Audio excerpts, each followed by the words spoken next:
This is Tony Chimmel, and I'd like to introduce the hosts of the Game Marks podcast, George Feis and Johnny Clash.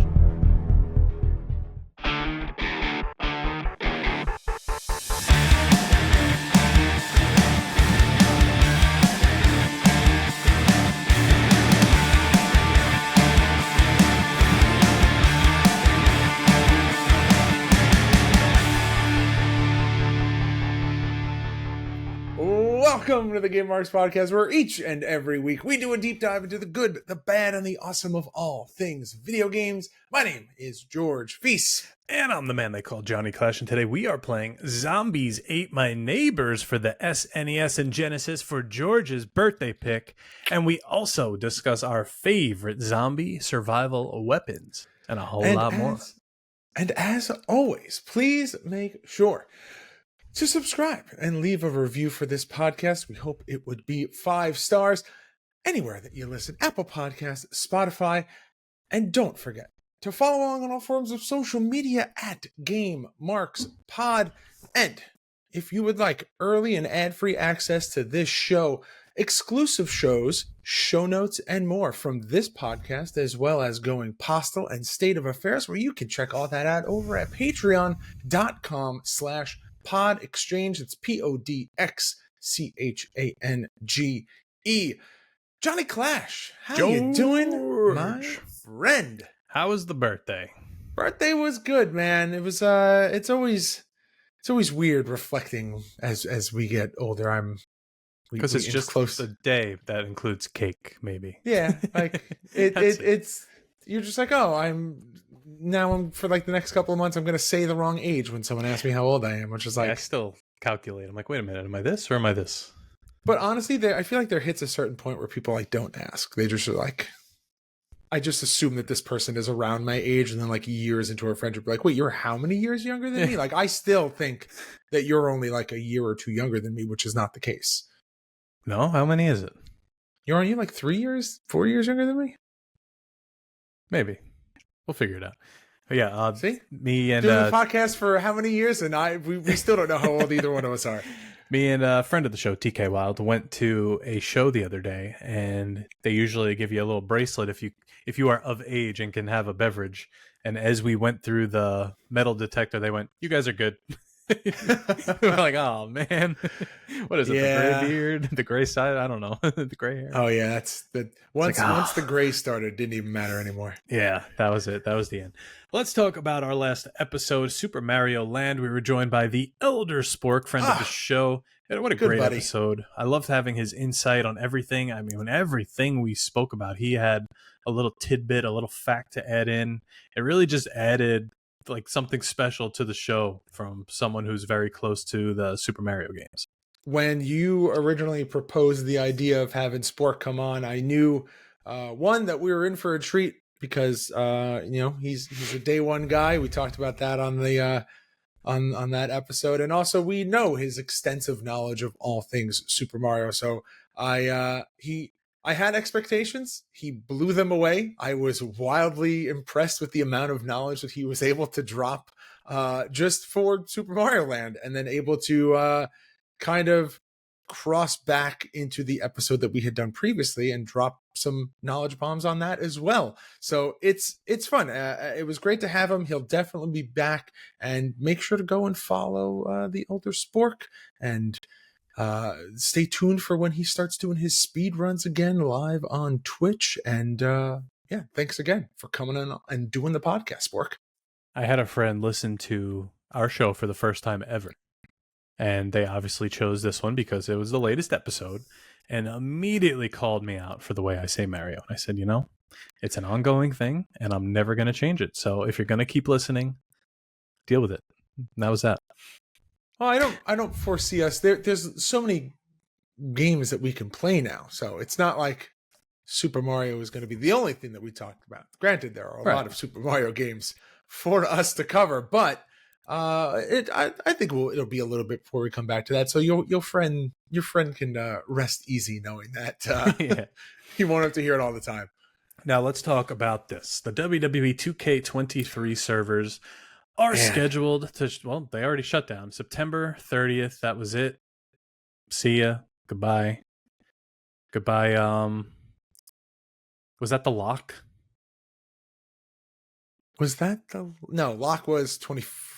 No, 24 is out now. That was the lock. Yeah, no, that was the lock is officially locked away.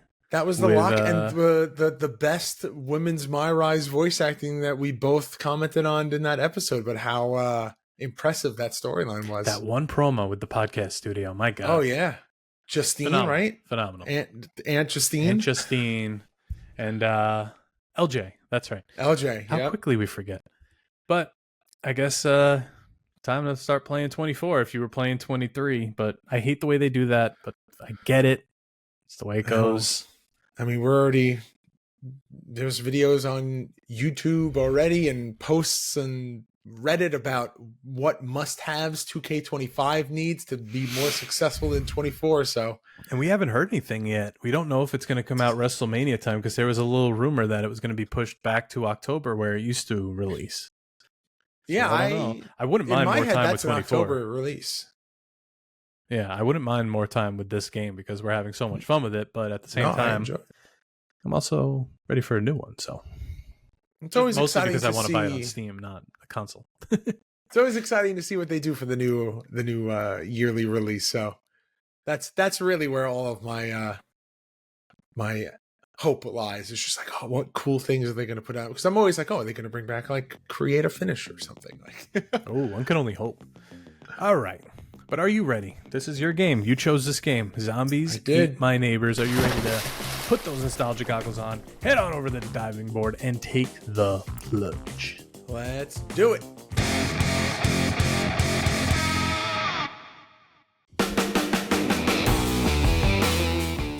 Looking to add the newest wrestling figures to your lineup? There's no better spot to pick up your next figure than the Wrestling Collector Shop. Started by collectors for collectors around the globe, Wrestling Collector Shop has been serving the fans the latest and greatest in wrestling action figures since 2002. So the next time you're looking for the newest wrestling collectible to add to your collection, make sure to go to WrestlingCollectorShop.com and use code GameMarks to save yourself 10% on your order.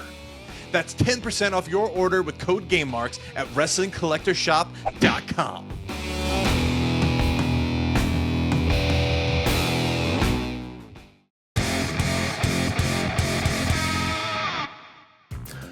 All right, the deep dive, as always, brought to you by our friends over at Wrestling Collector Shop. You just heard the ad. Make sure to use code GameMarks to save yourself 10% on your order at WrestlingCollectorShop.com. And courtesy of our friends over at Wrestling Collector Shop, we give away a figure every week. Now, last week you had the opportunity to win a Finn Balor. Who won that, John? All right, the Finn Balor was won by OG listener Def JC, who left us a 5-star review and said on our latest episode, love the episode, and also if you're going to have an evil Princess Peach, how about calling her Queen Plum? All dark purple clothing would work perfectly. I don't hate Queen Plum. I don't hate the idea. Princess Peach, Queen Plum. Like that a lot. So Def JC, maybe I'm speechless, JC. You know where to find us. Hit us up, and that Finn Balor is yours. But this week, all you have to do is leave us a review on Apple or Spotify, and you could win this elite. What number is this? 112. Becky Lynch in her. What would you call this? Like Kill Bill. I'm sure someone's gonna correct this. I'm sure it's some sort of anime or something. Kill Bill TMNT. It's like supposed to be outfit. Rogue. Oh, it could be Rogue. It could be Rogue. It's a nice figure, regardless. Looks Rogue-esque. Comes with a ladder, a nice set of hands. All right, you could win that just by leaving us a review. Now, George, take it away. All right, Zombies Ate My Neighbors, released September of 1993 for the Super Nintendo and the Sega Genesis, developed by LucasArts, published by Konami. And in this game, you take control of either Zeke or Julie, and you try to rescue your neighbors, as the name of the game says, from monsters inspired by classic horror movies, and you get a wide variety of weapons and power-ups throughout your journey. And yes, the name of the game is Zombies Ate My Neighbors, but you also have there's people wielding chainsaws. There's like cheerleaders and grandparents. I mean, those are the people tourists. that you rescue.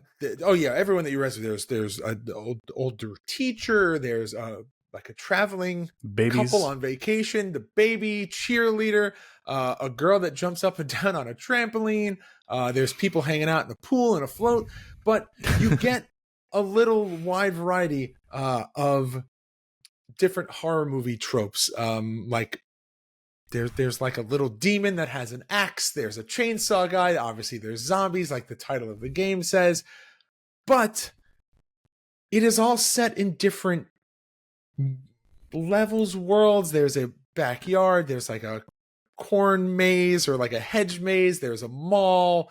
There's a everything what else? Pretty much out of a horror movie or story from the 80s and 90s. I mean, it's pretty cool.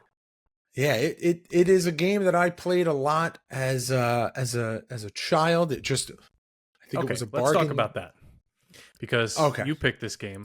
I never heard of this game at all. I'm sure maybe at some point I've seen it and just kind of glanced over it and didn't think anything of it. Tell us how you found it. Tell us where you played it, how you played it, who you played it with. Just talk to us. So I was a kid, obviously, in 1993, and I do believe this was one of those like bargain bin games that we ended up getting, a little bit after it was released, and it had its time as a new release, and then slowly makes its way down the rankings. And when it was on sale, I'm pretty sure we got it, and I had it for the Genesis, and yeah, it was a game that I used to play with my grandfather a lot, and it was one of those games where he only ever played golf on the Genesis. Okay. So anything that wasn't the golf game was a challenge. And I know that's exactly what he called it too, the golf game. 100%, because that's what every grandparent calls the game, regardless of what generation or console it is. Just, I want to play the football game, I want to play the baseball game, whatever the sport is, it's that game.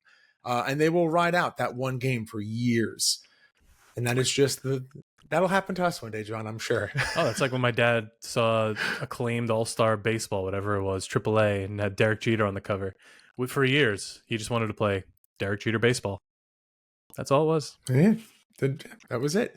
But yeah, this was a game that I played a lot with him, and we crawled through the levels, because if you watch the playthrough video, you'll notice that John and I had the same issue, mainly because the characters move really fast, but if you walk in different directions, you're tied to both be on the same on the screen at the same time, so the camera has to follow you both at the same time. No so it's kind of constricting, and it does add an extra little challenge, because there's like a puzzle aspect to it, where it's like, okay, you jumped over a fence and now I can't get to that part of the fence, so I have to walk on one side of the fence to lead you through. And there's parts of the game and specific levels that play into that, that you have to use it as a game mechanic. And I feel like there were so many games that have come out since that kind of use that mechanic, where it's not a split screen game. It is a co-op game where you are in a fixed location with a fixed camera, and you both have to move together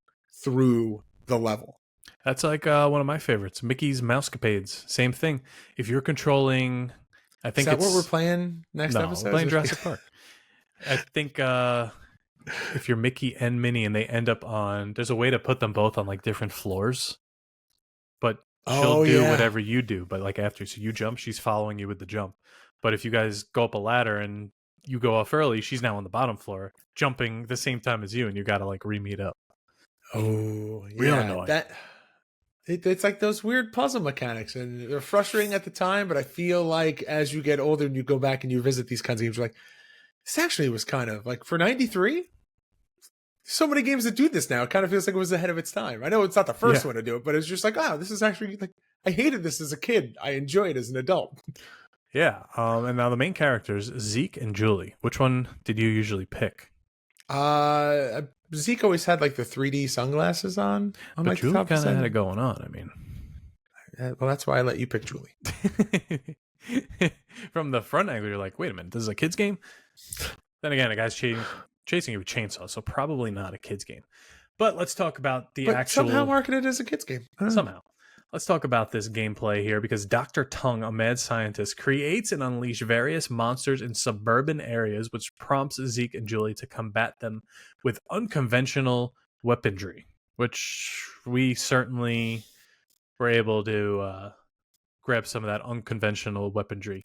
I think the most annoying that we encountered were the clowns that you throw behind you, and these giant blow up clowns show up, and they're decoys essentially, but they make the same like laughing noise over and over, all in sync with each other, and it's very irritating, and you have like 50 of them. So your power-ups that you pick up carry on to the next level. So we were in the As does your health. Yes. So we're in the grocery store, you pick up the clowns, and I believe the strategy is you're supposed to pick those up and take them with you to the next level, because the next level after that is the one where the chainsaw guy chases you. So you can use them to kind of block the chainsaw guy's path to you. So I died while you were playing that level, so you were playing it by yourself. But I did notice how cool it was that there were sections you couldn't get to, but as the guys with the chainsaw chased you, they opened up those sections by busting through the wall like the Kool-Aid Man. And then you were able to backtrack, and you were able to do those like little shortcuts. That's what I mean when I say like there's a little puzzle aspect to it, that it's more than just like a top-down shooter kind of thing. Like there's like this like puzzle maze aspect to it that adds another layer of challenge. Yeah, plus there's keys that you pick up to enter different doorways, health packs, potions that turn you into like these big monsters. Gives you super speed. Cool. Yeah, super speed. Different weapons, like there's a water gun, a bazooka, flamethrower, soda cans that kind of like explode, a Martian bubble gum, and they each... I said bubble gum, I meant bubble gun. They each do something different, and you kind of have to figure out... Water balloons. Yeah, you have to figure out like where you are for like the trajectory of your throw, because the regular gun you're with is pretty solid, and you could just pew, pew, pew, pew. But if you have limited ammo, limited ammo. If you don't pick it up and say you get like the soda cans, now you have to like back up a little bit, throw the soda can. It takes a little longer, the weird trajectory of it and all that. So you have to be a little strategic here. It's true. It's very, very true. You have to pick and plan your movement throughout the levels. Very, I mean, not ahead of time, because obviously there's a first time for when you play it, but the more that you play it, the more that you understand it. I mean, this is a game that also utilizes passwords, so you can go back to specific levels, and you can kind of use that to your advantage. There's actually something about that in the Did You Know, but I'm going to wait to share it, but it is there. Now, I'm reading here that in the SNES version, there's a flamethrower, which is not included in the Mega Drive version. So you played this on Sega, right? Not SNES? Yes, Sega Genesis. So I forgot that you had both. So it was I didn't have both. I had the Super Nintendo, and then my grandfather had the Genesis. Okay, so gotcha. when I would go and see them, and he wasn't playing the golf game, there was like... So this is where you get it from. Yeah. I can't wait till we're old and we're just like, put on the wrestling game. I want to play the wrestling game. But like I remember going to my great grandfather's house, who at the time had to be so old and I was really young, and he had, I think it was an 8-track player, and I always wanted to like put music on, but then when they finally got it working and did, I was like, I don't want to listen to any of this shit. But it was just I want to cool. listen to the 8-track, but I want to listen to my music on that. I think I play the songs that I know. As I was little, that it was like a video game system, like an Atari or something, because I mean, look, you're popping these cartridges into this thing. That's all I knew. Because you said that you have like played an Atari. Like we talked about it last episode. Was it you or was it Spork that said that they knew someone that had the Atari? My dad, I believe, has one, but it never hooked up. Like I never played it.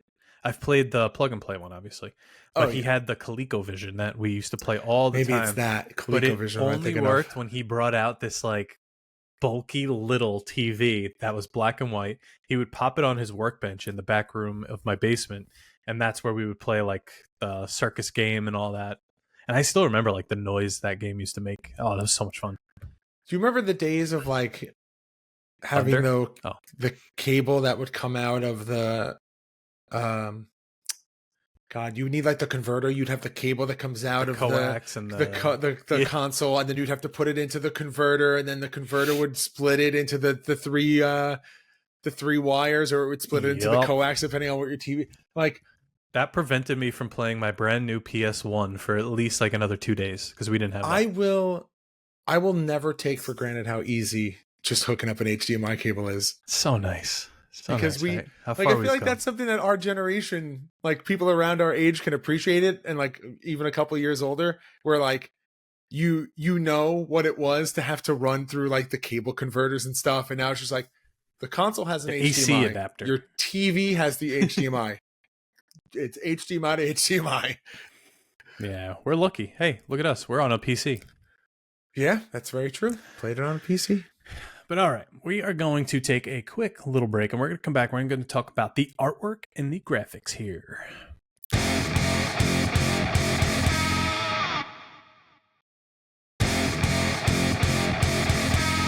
All right, John, let's talk about this artwork. So there are two covers for this. There is the original cover, which is the one that I know, and I would think that if you are familiar with this game, this is the cover that you think of. It is very retro B horror movie-esque. It's got the spiral background. It's Best got Buy like, bargain bin horror movie. But it we say it a lot with wrestling games. It leaves no doubt as to what this is. In big words on the front, zombies ate my neighbors. It's got zombies on the cover. It's got like the generic horror shock face of a woman in the lower right. It's got the 2023, 2024 YouTube cover photo for every single person that does a reaction video face. That's what we should have done for the thumbnail. We should have recreated this horror face. Either that, or we both should have, or we both should have tried to be zombies. Done. We'll say that's zombie, John. But there's the alternative cover that was released limitedly for the Super Nintendo. It is more cartoonish in its I honestly think that it makes Zeke look a lot older than I always thought that he was. Like in my head, these are like teenagers. Yeah. I always thought that they were kids, but in this portrayal, it doesn't make him look like a teenager. He looks like some guy in his 20s. Yeah, and it's got a blatant ripoff of like the creature from the Black Lagoon with like werewolves, Swamp Thing, yeah, werewolves, zombies. Zombies are pretty cool looking, actually. This is cool. I'll say the zombie looks better here than it does on the original one. I will give this version that. Even a different logo though, which is kind of weird. 'Cause sometimes they would keep the logo and just change the artwork, but I like how that one's actual like real people, the original cover, but then this one is like a really nice illustration of it.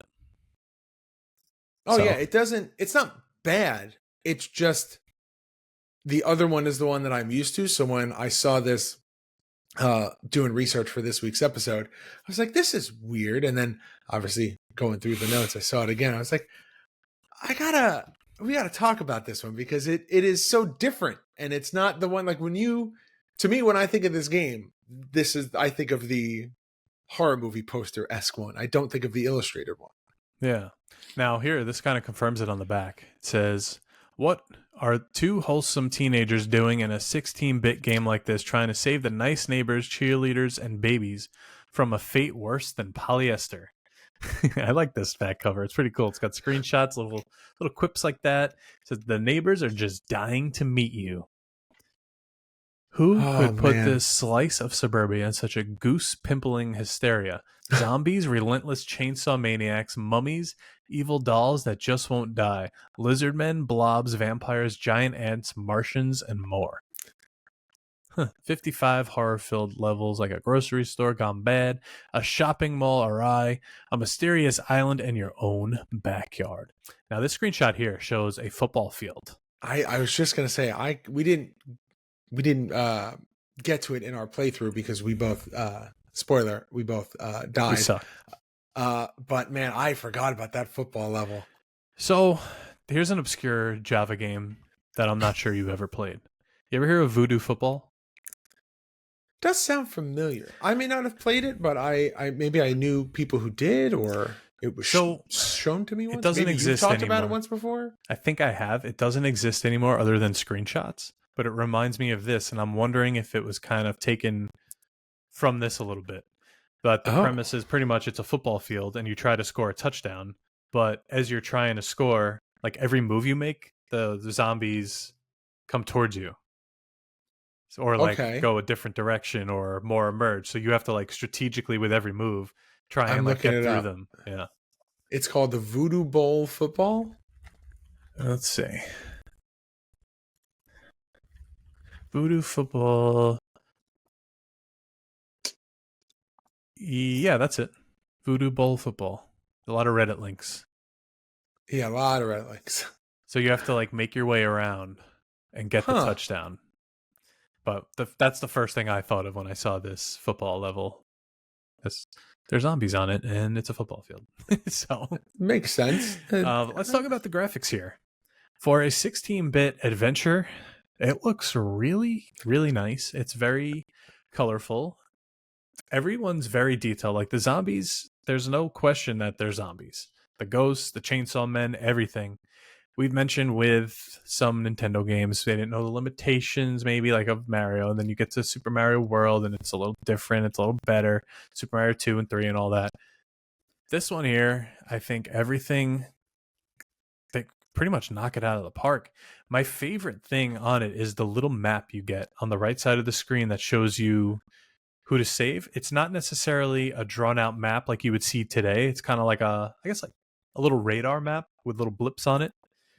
But I thought that was very unique, and each character has their own health bar, and it shows you what weapon they're using and what power up. So what more do you need? Yeah, and as you progress through the game, you'll see more and more, like the environments get more and more detailed, and the enemies get more and more detailed. Like, you brought up the football field. On the football field is it's aliens. So there's a giant spaceship, and that giant spaceship looks like that UFO is so detailed, and the shading on it is so nice. And while the zombie sprites themselves can get a little repetitive, because there's just the one, they're not bad. If it was one bad sprite and it just repeated itself over and over again, you could be like, okay, this is getting. You don't think of it. You're just there's zombies. And there's like an animation when they pop up out of the ground, and their speed changes based on how they, when they spot you and approach you. So there's things that make it feel not as repetitive. But you touched, you hit the nail on the head. There's so much detail in the environments and the characters themselves. It's a very, very colorful game, and it is very not immersive, I don't think is the right word, but it's a very visually appealing game as you play through the levels and the world change, because not all levels are outside, not all levels are inside. There's a nice mix. It never feels like super repetitive in the sense that you always feel like you're on.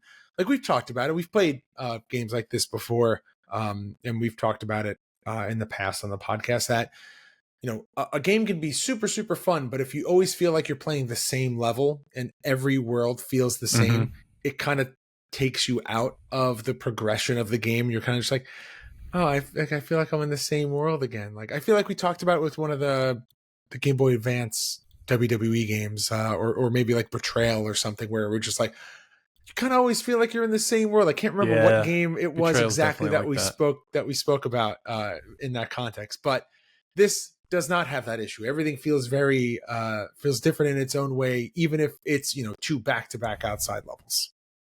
And it had the really cool intro screen with the title of each level that resembled like the intro to a horror movie. So yeah, they really cool. really nailed that motif of dealing with all things horror, and I don't know, it's wrapped up in this pretty little SNES Sega Genesis visual package. Yeah, I like it. Did you know Did you know the developer wanted to include a battery save in the game, but was unable to do as they couldn't afford it? Did you know in October of 2009, the Super NES version of Zombies Ate My Neighbors was re-released for the Wii Virtual Console? In May of 2021, the game and its sequel, Ghoul Patrol, were announced for the Nintendo Switch, PlayStation 4, Xbox One, and Windows. Did you know this game is on eBay for $28 cartridge only, $50 complete, $112 for the variant cover, and $399 sealed?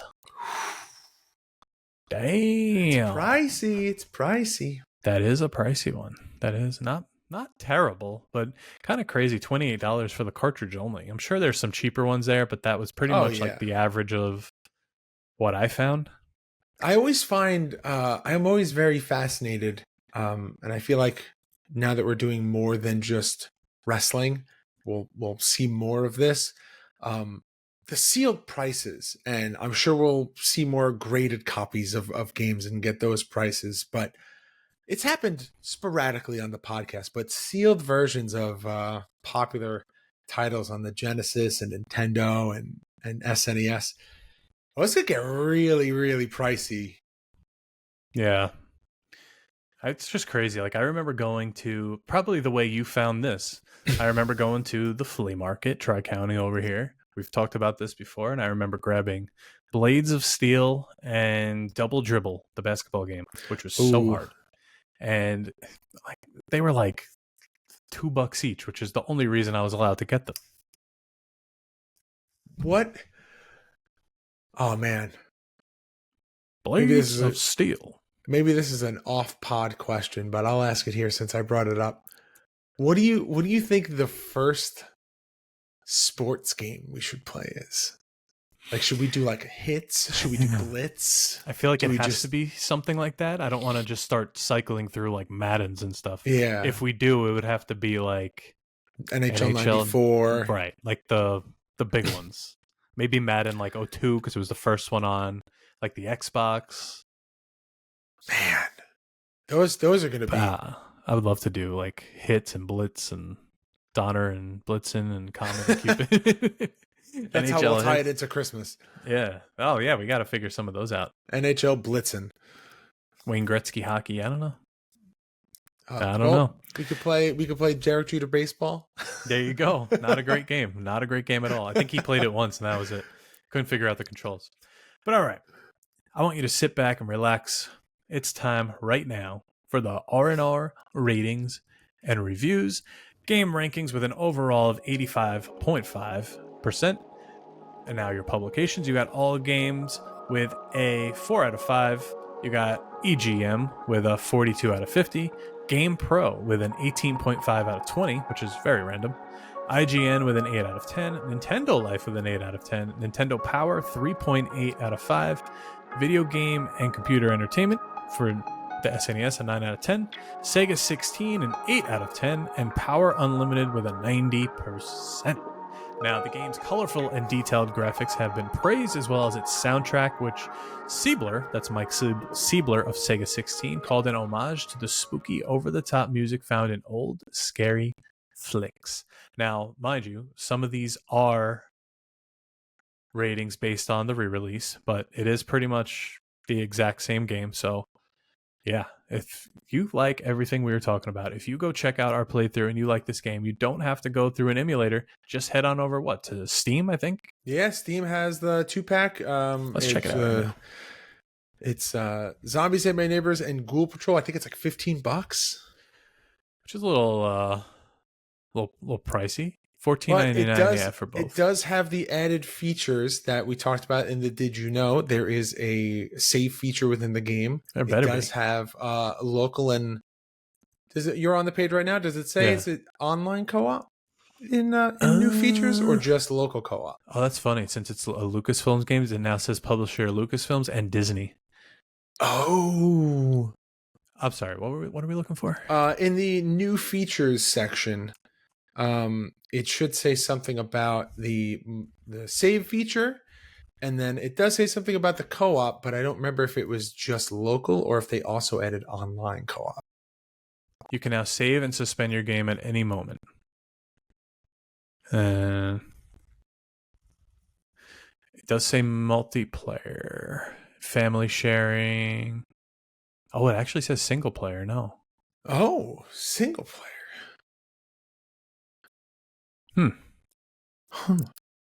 Well, the original is co-op. 2-player mode. Play the game with 2-player local co-op. Okay, yeah. So it maintains the standard of the original console release of local co-op. Does not have online, but with the use of Parsec or other means, maybe it's got Steam Remote Play, you can most likely get it to work. But John, it is now time for us to offer up our opinions, because it is now time to rate the game. The game!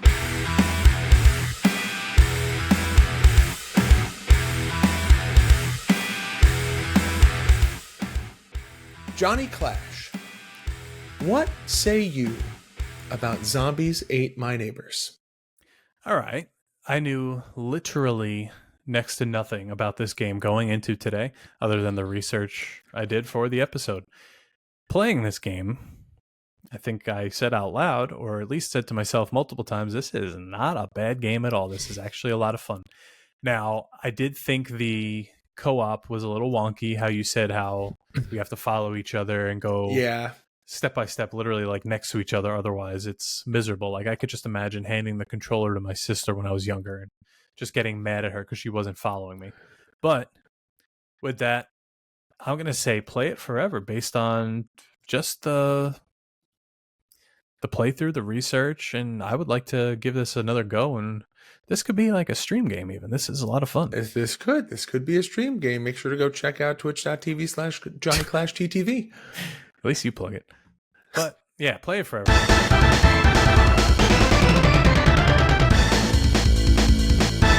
If only you had a platform of which to plug your Twitch channel, John.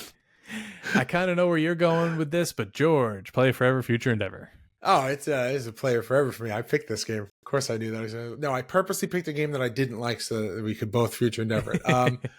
No, this is a game that not only I enjoyed as a kid, I think I may even enjoy it more now. To go back and play it by myself, which is the way that I was used to playing this game. Once my grandfather would get frustrated and be like, I don't know what I'm doing, and he would get up and walk away.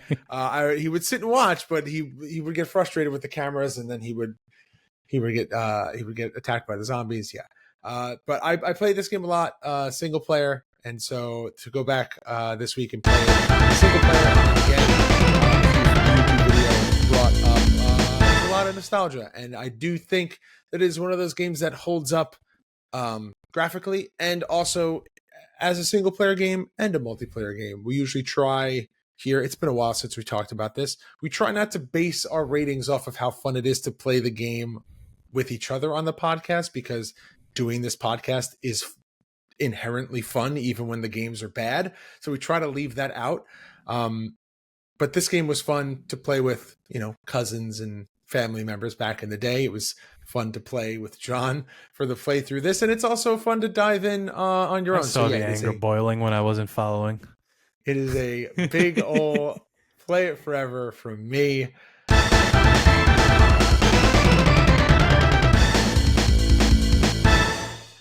But with that, John, it is now time for us to get into the soft lock question of the week. Take me. Are you ready? Let's go.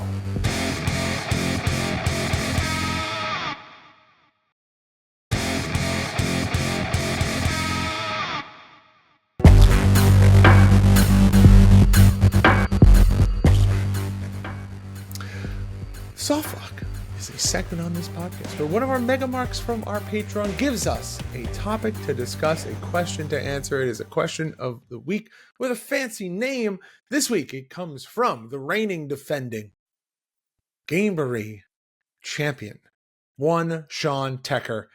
And Tecker's question is, if you could use any sort of weapon against a zombie outbreak, what would it be? And what would you include in your arsenal? A la Shaun of the Dead, using record collection. What a good movie. That is a fantastic movie. There's a girl in the yard. There's a girl in the garden. This is a girl in the garden. What do you mean? You've got red There's on a girl you. in the garden. Got I gotta red watch that.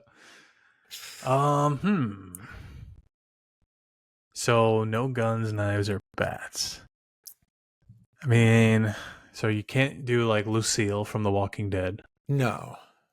I feel like just a good piece of metal. Yeah. Like there's got to be like some debris laying around. You just keep sharpening that metal, waiting like, for you them know, the zombies. things that like they a usually big put- machete. You know how they always have those like the bulldozer things that they put on the front of trucks in Yeah. the zombie movies? Like if you can have a handheld version of that out of like bent metal that you can just like push your way. No, something that like is in front of you that you can push on wheels to like clear a path. Yeah. Okay. George wants a snowblower. I mean, Like a ride. Can we do like a ride on lawnmower? that's fine, but they're gonna pile up eventually. Oh yeah, but just something to, like you put like spikes on it or something. You push through. That's true. Uh, I was actually watching the new the Daryl Dixon show, and he was trying to teach a kid how to play baseball who's never even heard of it because he lived in France and zombie outbreak. And he was using like this random baseball he found and a table leg, like a solid wood table leg. a as the table bat. leg. I was like, oh, you know what? That's like a Quidditch bludger. Like you could just beat someone with that. But you can that would be a good use weapon. what about like a hockey stick is really good. Oh yeah, Casey Jones, them bitches. Yeah. I'm trying to think like things that are just like heavy, like pieces of rebar, like things that you could just like walk, like you walk down the street in a city and they're doing like you just like grab a piece of scaffolding or something. Like it's just like Hell yeah, that's what I'm saying. A big ass piece of metal that's just sharp. A little shiv. Anything available to you in The Last of Us? anything Like in the nail bomb. oh god. Those are the Yeah. All right. But all right, well, yeah. I'm trying to think of something that's a little bit closer to the records from Shaun of the Dead, because that is a great scene, and two, it is a very great like would the equivalent be nowadays you would walk into like CDs, you would just do it with CDs. Yeah, why not? I mean, Because if probably you got like more of snap them. a CD, it gets like a sharp edge. Easier to store because they're smaller. Smaller. Maybe some like GameCube discs. Ooh, there you go. Oh, what There if you was- use two controllers as nunchucks? Tie them together, use them as nunchucks? Could do that. So there used to be a Grand Theft Auto PSP hack or whatever, a mod that your weapons were actually like a PSP and it would just shoot UMDs out. Oh yeah, there was And a code. They were for kind that, of spring loaded, yeah. so maybe you could just shoot some UMDs at people. Good. I think my final answer, I'm going with tying video game controllers together and using them as nunchucks. I think that's really funny. Perfect. I'm going with GameCube discs. Love it. All right, let us know what non-traditional weapons you would use in the zombie outbreak anywhere on the internet at Game Marks Pod. But John, this was my birthday episode. Next episode, we are doing your birthday episode. For those of you who didn't catch the sneak peek when we had Spork on, let the people know what we are playing. We are playing Jurassic Park for the Sega Genesis, not the SNES version. It's not Saturday Night Slime Masters. The Sega Genesis version. It's very different. This is the game I grew up playing. It was very hard. You could be either Oh God, a it's person so hard. or the raptor. So you take either way. We'll try to go through both. And then don't worry, after that, we're going back to some wrestling games before we enter our next session. We know you guys want the wrestling games. We're going to bring them back. Don't you worry. We're just trying to space out the wrestling game so the podcast can keep going. Exactly. But hey, we got all the wrestling content on our YouTube. George, tell us about it. I am looking forward to playing. I know that was a great segue to the YouTube channel, but I got to tell you, I'm very excited to play Jurassic Park. It is Me too. It's a fantastic game. But like John said, head over to our YouTube, youtube.com/GameMarksPodcast for our weekly playthroughs, GMP24, GMP64, and a whole lot more. PodExchange.shop for all of our exclusive merchandise, ProWrestlingTees.com. patreon.com/GameMarksPod for our shirts, patreon.com/PodExchange for this show early and ad-free, access to show notes and exclusive shows from us, Going Postal, and State of Affairs, at Game Marks Pod on all forms of social media. And please make sure to like, comment, subscribe, ring that notification bell. Ooh, that was a real ring. That was a nice one. And make sure to leave a rating and review on Apple Podcasts or Spotify, and you can win that Mattel Elite figure courtesy of our friends over at Wrestling Collector Shop. And as always, if you have a product or service that you would like to advertise on this podcast, please reach out to us at GameMarksPod@gmail.com. John, I'm looking very, very forward to having your birthday episode next time. As always, close us out. Game over. Marks. Game Marks Podcast, put them on the radar. Playing rare games, Sega Saturn, no Game Shark. Johnny and George work hard and they play hard. Future endeavor games and put them in the graveyard. From the deep dive to the clash at the feast. How can I get more? That's question of the week. Follow on Twitch, there's nothing that they won't play. Game Marks Podcast every single Monday.